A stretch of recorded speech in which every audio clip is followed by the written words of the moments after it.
Nothing else. She'd been dating Chuck already by then. Well, dating was a strong term. They'd been 12 after all. They'd walked down to the diner in Lone Rock and had shared a milkshake with money Chuck had gotten collecting bottles and taking them to the can return.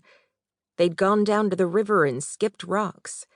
They'd held hands, and he'd kissed her. They'd started having sex when they were way too young. But hey, she'd been certain she'd marry him, so the moral risk had seemed worth the reward. And she'd been right. She'd married Chuck pretty much as soon as high school had ended. She'd been so ready for that life. She'd loved him, deep and uncomplicated. And if she'd been unable to keep herself from thinking of the man who'd first created a shiver of awareness inside her before she'd known what it was, she'd just blamed it on having been with only one man. Dismiss it as adventures she'd chosen not to have.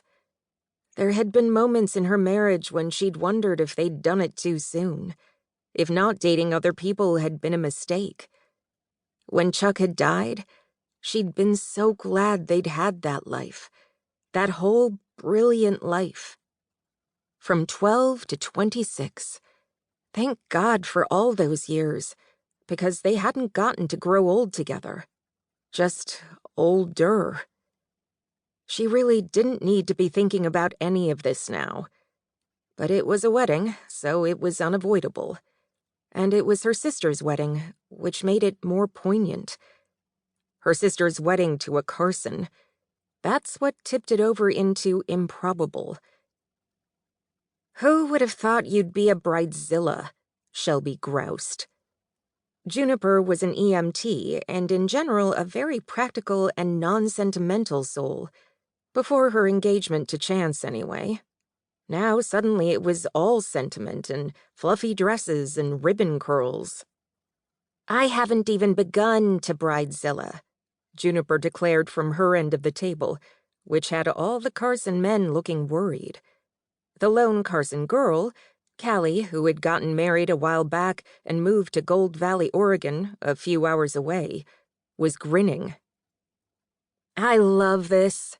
I need more women in the family to cause chaos and mayhem."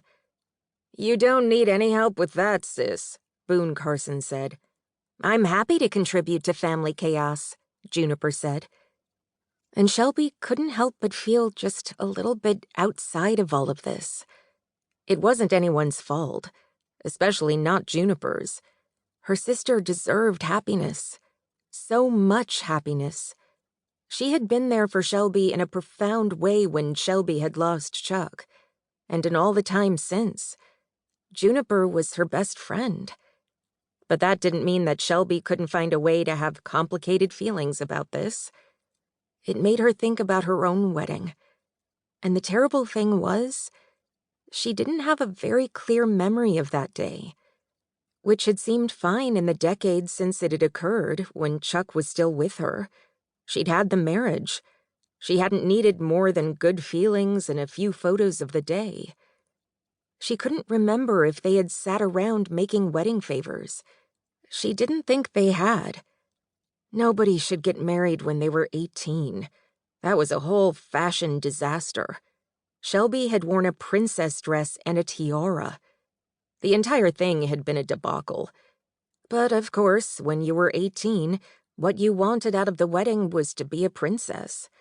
You thought a lot more about the wedding than you did the marriage. Not that her marriage hadn't been good. It had been. It had been great.